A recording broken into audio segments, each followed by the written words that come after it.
जी महाराज कहते हैं, बोले परीक्षित, आज प्रभु श्री राम ने महाराज 13,000 वर्षों तक पृथ्वी पर प्रशासन किया और समस्त अवधपुर वासियों को अपने साथ विमान में लेकर के साकेत धाम को चले गए।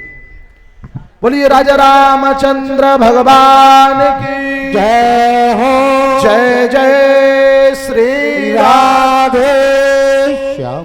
सुखदेव जी कहते हैं, बोले परीक्षित, अब हम चंद्र वंश का निरूपण करेंगे, जिस वंश में हमारे आनंद कंद भगवान कृष्ण चंद्र प्रकट हुए। सुखदेव जी राजा परीक्षित से कहते हैं, बोले परीक्षित, नारायण के पुत्र ब्रह्मा, ब्रह्मा के पुत्र अत्रि और अत्रि के पुत्र चंद्रमा, और उन्हीं के नाम से इस वंश का नाम चंद्रवंश हो गया। चंद्रमा के पुत्र बुद्ध, बुद्ध के पुत्र पुरुरवा हुए, और इन्हीं पुरुरवा के वंश में कई पीढ़ियों के बाद एक राजा हुए जिनका नाम दुष्यंत हुआ, जिनकी महाराज पत्नी का नाम शकुंतला, और जिन्होंने एक होनहार बालक को जन्म दिया जिनका नाम भरत हुआ। इन्हीं भरत जी के वंश में आगे जाकर एक राजा हुए जिनका नाम है रंतिदेव। सुखदेव जी कहते हैं, परीक्षित, अपना पेट तो सब भरते हैं, अपने साथ में जो और लोगों का पेट भरे उसी को इंसान कहते हैं। आज महाराज पूर्व जन्म के, पूर्व काल के किए हुए राजाओं के कर्मों का परिणाम यह हुआ कि महात्मा रंतिदेव के शासन में दुर्भिक्ष पड़ गया, सूखा पड़ गया।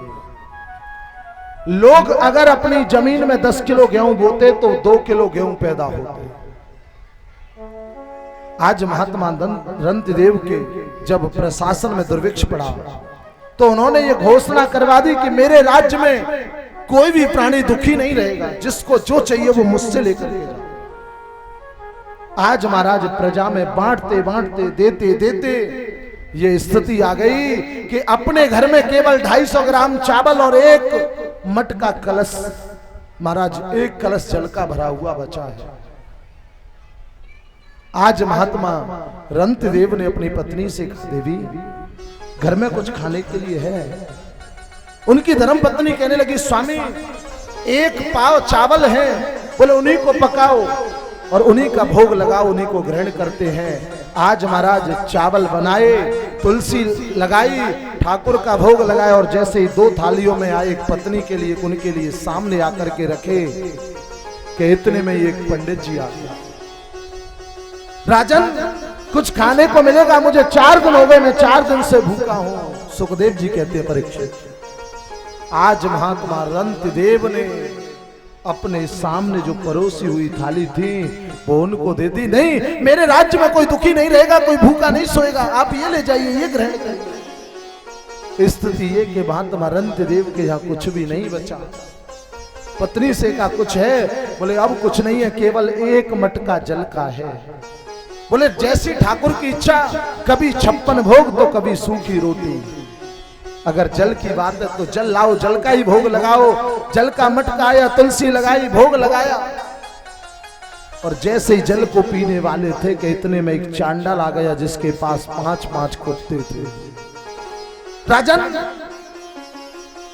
मैं 5 दिन से प्यासा हूं, मेरे कुत्ते प्यासे हैं, कुछ पीने को जल मिलेगा। सुखदेव जी कहते हैं, परीक्षित, आज महात्मा रंतिदेव ने जो जल का मटका था वो भी उस चांडाल को दे दिया। नहीं नहीं, मेरे राज्य में कोई प्यासा नहीं रहेगा, आप इस जल का पान करिए। और इतना करने के बाद आज महात्मा रंतिदेव ने ऊपर की ओर देखा, हाथ जोड़ लिए, मन ही मन भगवान से प्रार्थना की और कहने लगे कि मालिक इतना दीजियो, जामे कुटुंब समाज, मैं भी भूखा ना रहूं, साधुन भूखा जा।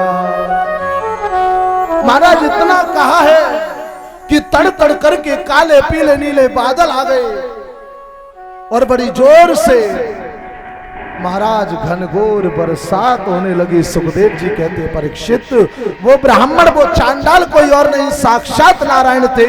और परीक्षा लेने के लिए आए, परीक्षा में पास हो गए, पूरी पृथ्वी पर जल ही जल हो गए। सुखदेव जी कहते हैं परीक्षित, इन्हीं महात्मा रंतिदेव के वंश में आगे जाकर के एक शाखा हुई जिसको हम कुरु वंश के नाम से जानते हैं, जो कौरव और पांडवों की शाखा कहलाई। इसी में से एक शाखा हुई जिसको हम पांचाल वंश की शाखा कहते हैं, मगध वंश की शाखा कहते हैं। और इसी वंश में एक बड़े पराक्रमी राजा हुए जिनका नाम था श्री ययाति महाराज।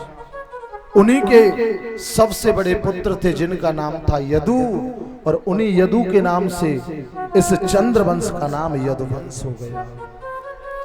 इन्हीं यदु के वंश में कई पीढ़ियों के बाद एक राजा हुए जिनका नाम था देवमीड़।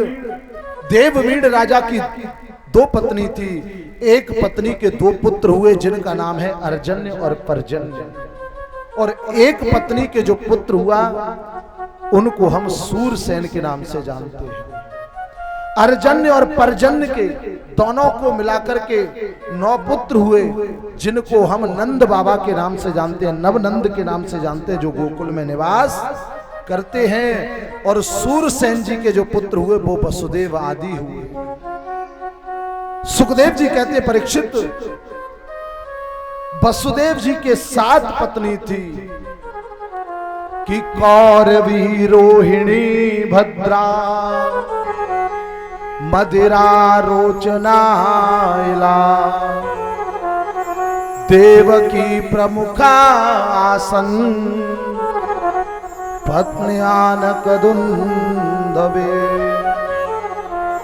महाराज इनके 7 पत्नी, जिनमें सबसे छोटी पत्नी जिनका नाम है देवकी और दूसरे नंबर की पत्नी उनका नाम है रोहिणी।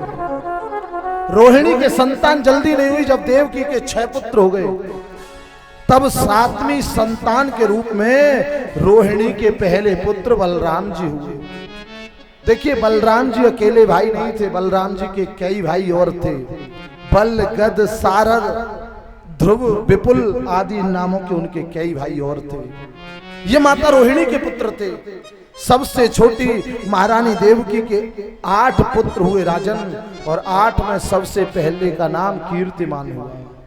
कीर्तिमान से लेकर के 6 संतान को सदुष्ट कंस ने मार दिया। 7वीं संतान के रूप में हमारे बलराम जी आए। प्रभु के मन में चिंता हुई, योग माया को आदेश दिया और योग माया ने उस बालक को देवकी के गर्भ से निकालकर रोहिणी के गर्भ में स्थापित कर दिया। इसलिए वो बालक दोनों माताओं का पुत्र हो गया। 8वीं संतान के रूप में हमारे कृष्ण का अवतार हुआ। मथुरा में जन्म लिया, गोकुल में पलना झूले, वृंदावन में जाकर के लीला की, मथुरा आकर के कंस आदि दुष्टों का संहार किया, जरासंध के भय से द्वारका में गए और द्वारका में जाकर के भगवान ने बहुत सारे विवाह कर लिए, कौरव पांडवों का युद्ध कराया और उद्धव जी को उपदेश देने के बाद अपने धाम को चले गए। आज एक श्लोक में पूरी कृष्ण कथा उन्होंने कर दी। आज एक श्लोक में पूरी कृष्ण कथा कर दी और परीक्षित जी हैरान हो गए। सुखदेव जी के चेहरे की तरफ देखने लगे। गुरुदेव, आपने राम कथा सुनाने में कंजूसी कर दी, संक्षिप्त में सुनाई, मुझे बुरा नहीं लगा, लेकिन जो मेरे रक्षक, मेरे बाबा लोगों के रक्षक, उनकी कथा में संक्षिप्त में सुनूं, ऐसा नहीं हो सकता। मुझे कृष्ण कथा विस्तार से सुनाइए, मैं कृष्ण कथा को विस्तार से सुनना चाहता हूं। सुखदेव जी कहते हैं परीक्षित, आपको भूख लगी होगी, प्यास लगी होगी, आज कथा होते होते पूरे 4 दिन हो गए। परीक्षित जी कहते हैं गुरुदेव, मैं ये तो नहीं कहूंगा कि मैंने भूख प्यास को जीत लिया, क्योंकि आज मुझे उसी भूख प्यास की वजह से ये दुख मिला है, ये कष्ट मिला है, 7 दिन में मरने का श्राप लगा है। लेकिन आज आपकी इस मुख रूपी चंद्रमा को देख करके मेरी भूख प्यास चली गई है। गुरुदेव, जिस व्यक्ति को पीने में गंगा जल मिले वो सादा जल क्यों पिएगा? जिसको खाने में रसगुल्ला मिले वो गुड़ खाकर के मुंह चिपकना क्यों करेगा। गुरुदेव मुझे कृष्ण कथा सुनाइए, विस्तार से सुनाइए, मैं सुनना चाहता हूं। सुखदेव जी कहते परीक्षित सुनो विस्तार से। बोले जब जब इस पृथ्वी पर पाप अत्याचार बढ़ता है, जब जब पृथ्वी पर दुष्टों का बोलबाला होता है, तब तब प्रभु अवतार लेकर के आते हैं। और रामचरितमानस में तुलसीदास ने बड़े सुंदर भाव में कहा है, जब जब होए धर्म की हानि, जब जब होए धर्म की हानि, जब जब होए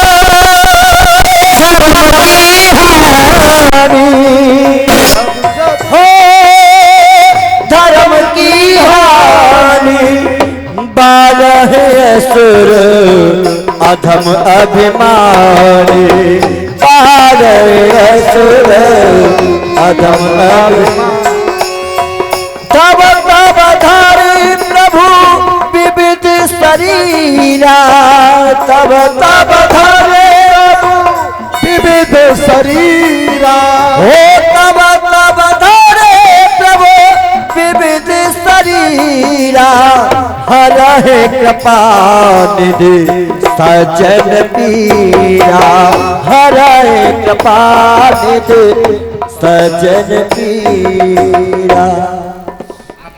हेलो, देखिए अमर सिंह पहलवान जी की माता जी और उनके परिवार सहित बच्चे व्यास जी का स्वागत कर रहे हैं। तुम्हारी माता जी ना है, जोरदार तालियां बजाइए। ताली बजाइए सभी बड़े भैया तुम्हारी माता जी ना है, हाँ हमारी अमर माता सिंह जी। पहलवान जी की माता जी है। हाँ हम सबकी मैया। हम कल लेके आएंगे मैया, हमारी आएंगे। तो आज तो तुम्हारी और हमारी सबकी हैं जी। अरे हमारी अम्मा को मेरे बैठे हैं पीछे, देखो देखो चश्मा बजा, छाती ठोक रहे जय हैं। हो, जय हो। परंतु इस अब की बार भागवत में राप जो राशियत का राजवीर राममती राम खिलाड़ी सबको बहुत फायदा है रोए। तो ये राशि जो है रा वाली बहुत अच्छी है। एक बार जोरदार ताली बजाओ इस भैया प्रोग्राम के लिए। हाँ हाँ राशि रा बहुत बढ़िया।